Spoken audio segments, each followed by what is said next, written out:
At Thanksgiving, my mother tapped her glass, smiling the way she always did when she wanted the room to look at Lily. "Sister's wedding was great," she said loudly. "So, Kat, when's yours?" A few people laughed. My father kept carving turkey like it was urgent work. Lily didn't say a word, just watched me too. Still, too careful. I set my fork down. "I already had mine," I said. "You got invitations." The room dropped into a silence so sharp it felt physical. Then my dad whispered, "We never got them." So I reached into my bag, and that's when everything they'd been hiding finally surfaced.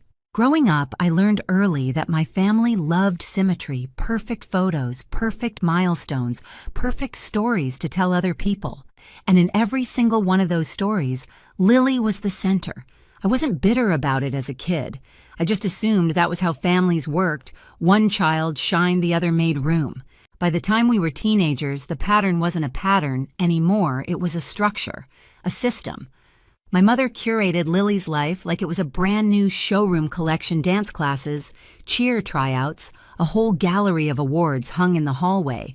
Whenever I had my own moments, science fair ribbons, a college acceptance letter, Mom would smile politely and ask if I could take the picture later because she needed good light for Lily's new headshots. I didn't break the cycle. I adapted to it. I got good at watching, learning, anticipating, and I got even better at surviving quietly. Seattle changed me, though. Moving 3 hours away for work wasn't rebellion, it was oxygen. I built a life I chose: small apartment with tall windows, stacks of research notes everywhere, shirts that smelled like the coffee Ethan made every morning.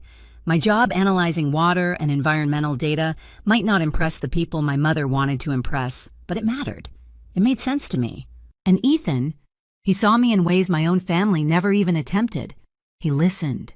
He paid attention. He remembered things. His family noticed me too. Not because I performed for them, but because they cared. The first time Helen hugged me, she didn't let go immediately the way my mother did, like she was done checking a box. She actually held me warm and certain. She asked about my work. She remembered specifics. Robert did too. They weren't perfect people, but they were present, and that was new. So when Ethan proposed on a foggy June morning by the water, I said yes without hesitation. We didn't want a grand production. We chose a small coastal chapel, invited the people who truly knew us, kept everything simple and real. The only thing I wished for, quietly, stubbornly, was that my parents and Lily would show up. That maybe for once they'd choose me. I designed the invitations myself, had them printed early, and mailed them with signature required because I knew my family's habit of misplacing things that weren't useful to them. I triple-checked addresses. I refreshed tracking numbers like it was a ritual. When everything showed as delivered, I let myself breathe. Then the silence came. No calls, no texts, not even a casual congrats in the family group chat. Weeks passed. The wedding passed. And still nothing. I told myself 100 stories to keep from facing the truth. Maybe the mail got mixed up. Maybe they were planning a surprise. Maybe they were waiting for the right moment. But deep down, a colder thought took root. Someone didn't want those invitations seen, and I didn't know how right I was until Thanksgiving night. The silence after the wedding didn't just sit there. It expanded, seeped into every corner of my life like a slow leak. At first, I waited. People get busy, I told myself. They'll call. They'll text. They'll at least ask why they didn't get an invitation. But days became weeks, and the quiet turned into something heavier, something intentional. I tried to reach out. A call to my mother went to voicemail. A message to my father got a polite, "I'll call later," which never came. The group chat, the one we'd had since I was in college, no longer showed my name in it. I wasn't removed loudly. I was erased, quietly. I mentioned it to Ethan one night while washing dishes, trying to sound casual. "Maybe it's a glitch," I said, though my voice betrayed me. He dried his hands, glanced at me, and asked, "Kat, did they ever respond to the invitations at all?" I shook my head. Not even once. He didn't accuse. He didn't push. He just said, "Let's check the logs." He helped me navigate through email activity, something I never would have known how to do alone. And there it was, the access logs for the family email. One invitation notice opened, deleted, permanently erased. The timestamp was unmistakable. It wasn't a glitch. It wasn't forgetfulness. Someone had gone out of their way to make sure no one saw my messages. The worst part, I already knew who. I could picture Lily standing in the kitchen of our childhood home, flipping through mail like she controlled the flow of communication. She had always been the gatekeeper, the one Mom trusted with her appointments, the one Dad asked to sort the bills, the one who screened calls and decided what was worth interrupting dinner. If something passed through that house, it passed through Lily first. The more I thought about it, the more the pieces aligned in a way that made my stomach burn. She was preparing for her own massive September wedding, 350 guests, designer gown, custom, everything. Her entire identity revolved around the spotlight. My wedding, even small and quiet, had the potential to draw attention away from hers. And Lily never shared attention easily. Still, I needed proof. So I pulled up the tracking receipts. I'd saved 4 packages, 4 signatures. My name as the sender, their address as the destination, and the signature at the bottom. One I recognized immediately, Lily's. I stared at the curl of her handwriting, felt my throat tighten. She hadn't just forgotten. She hadn't just misplaced them. She intercepted them. She made sure nobody saw my wedding at all. Ethan touched my arm gently. "Kat, what do you want to do?" I didn't have an answer right away. Anger would have been easier. Rage would have made sense. But what I felt was something deeper, something sharp and old, a familiar wound reopening. What do you do when the people you love choose not to see you? Thanksgiving was coming. I almost skipped it. Almost let them keep pretending I didn't exist. But pretending was what built this mess in the first place. So I made a different choice. I went. And I carried the truth with me. Thanksgiving always looked perfect, from the outside white tablecloth polished silver, a candle in the center flickering, like it belonged in a magazine spread. But the moment I stepped through the door, I felt it, that old unspoken tension settling over my shoulders like a familiar coat I never asked to wear. Lily was already posing for photos near the fireplace, her husband adjusting her hair like they were shooting a holiday card. My mother fussed over the turkey, narrating every detail of Lily's September wedding to anyone within earshot. My father poured wine mechanically, eyes already tired. Not one person asked how I'd been. Not one mentioned the wedding they all missed. I took my seat at the table directly across from Lily. She didn't look at me. She didn't have to. Silence can be a performance, and she'd always been good at performing. Dinner began with the usual script praise for Lily's dress, her venue, her guest list, her connections. Every sentence was a reminder that they'd shown up for her over and over without hesitation, while they couldn't bother to acknowledge a single detail of my own life-changing day. Then my mother tapped her glass. "Sister's wedding was great," she said brightly, glancing at Lily as if to confirm. "So, Kat, when's yours?" The table chuckled. Even the turkey knife in my father's hand paused like it didn't know which side to take. Lily kept her eyes on her plate. Too still, too careful. That told me everything. For years, I would have laughed it off, let the jab slip under my skin, pretended it didn't hurt. But not this time. Not after everything they'd buried. I set my fork down gently. I already had mine. I said, my voice steady. 6 months ago. The shift in the room was immediate, like all the air had been yanked out at once. I waited a beat, let the silence land, then added, "You got invitations." Forks froze. Eyes widened. My mother's smile collapsed. My father blinked like he wasn't sure he'd heard correctly. Across from me, Lily's face didn't move. That was the tell she knew exactly where this was going, and she couldn't stop it. "Kat," my father said carefully, "we never got any invitations." There it was, the lie. The familiar deflection. The story they'd rehearsed without even knowing they were rehearsing it. I felt something inside me settle. Not anger. Not revenge. Clarity. "I figured you'd say that," I replied softly. I reached into my bag, not rushing, not dramatic, and placed my phone on the table. The screen glowed, reflecting in the stemware, the candlelight catching its edges like a blade. Every pair of eyes locked onto it. This was the line I'd never crossed before. The boundary I'd never drawn.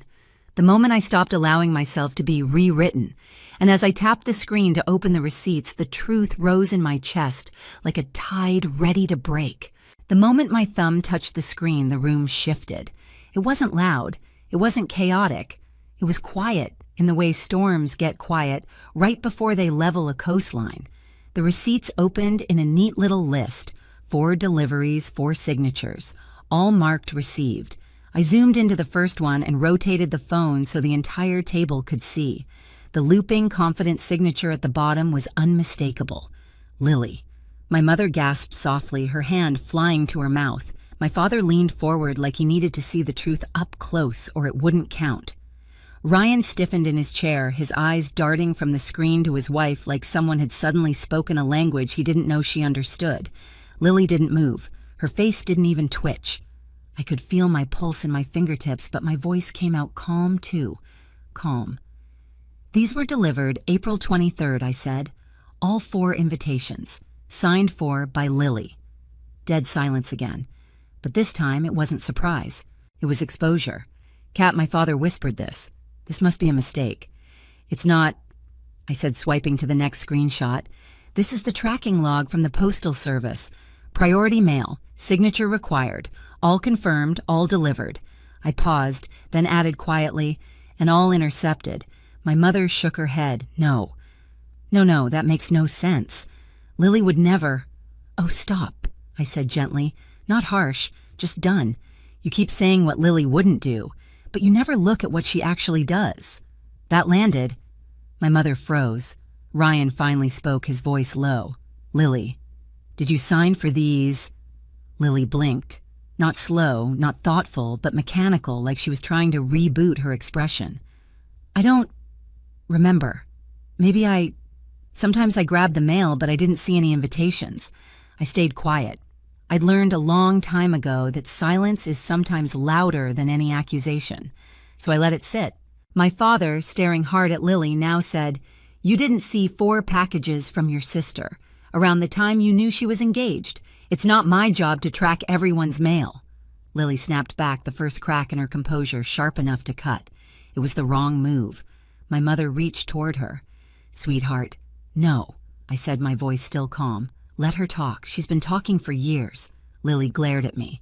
What's that supposed to mean? I didn't answer the question. I swiped to the last screenshot, the email log Ethan helped me access. This, I said quietly, is the activity log for the family email account. The wedding announcement email I sent in April was opened from this house, then deleted. Immediately. My father's jaw tightened. Who has access to that account? Everyone at the table knew the answer. Everyone always knew the answer. Lily finally broke. I didn't delete anything she said too fast. I tilted my head. Then why does it show your device ID? Her mouth opened. Closed. Opened again.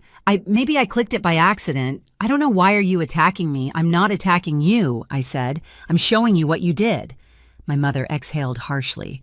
Why would Lily ever hide your invitations? Why would she sabotage your wedding?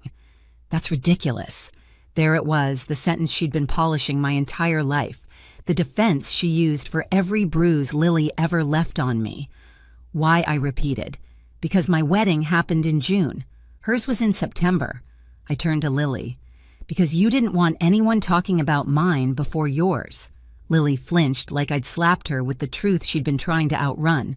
That's insane, Lily hissed. You always twist things to make me look bad. No, I said, voice steady. You did that yourself. Ryan's chair scraped the floor as he stood. Lily, is this true? She stared down at her napkin, her breath shaking. Everyone always thinks Kat is so innocent. She never needs anything. She never wants anything. She ruins nothing for anyone. She just exists and makes everyone feel what I asked softly.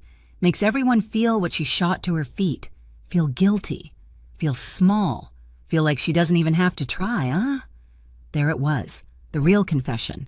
Not about the invitations, but about every year before them. I leaned back slightly. So you hid my wedding because... What? Because it was quiet, because it didn't compete with your 6-tier cake and rented string quartet. That's not... She gasped, but the truth was already hanging in the air like smoke. Kat, my father said desperately, we didn't know. If we'd known, we would have...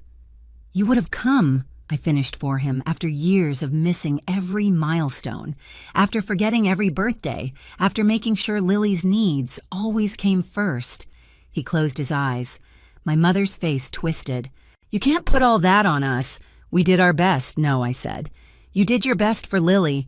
For me, you did the bare minimum and called it fairness." Lily sat down abruptly, her shoulders collapsing. Even she couldn't defend that. The weight of decades pressed into my chest, not as grief anymore, but as clarity. I looked at each of them, the people I had begged silently for years to see me, and I finally told the truth. "I didn't lose my family tonight," I said. "I just stopped pretending I had one." My mother gasped. "Kat, don't you dare talk like that." Why, I said. "Because it threatens the story you built, the one where Lily is perfect. Dad is neutral. You are the peacemaker and I'm the problem." "No one said you're the problem," Dad whispered. "You didn't need to say it," I replied. "You showed it, over and over." Ryan sank back into his chair as if watching the pieces of his marriage rearrange themselves into a shape he didn't recognize. Lily whispered, "Kat, please." That single word "please" carried years of fear, guilt, and the sudden realization that her control was gone. I stood slowly, pushing my chair back with a soft scrape. "I'm done begging for a place at this table," I said. "I'm done asking you to show up for me. I'm done pretending Lily's choices don't hurt me. I'm done accepting your silence as anything but agreement." I took a breath. "I'm done." My father stood too, reaching out. "Kat, don't go. We can talk."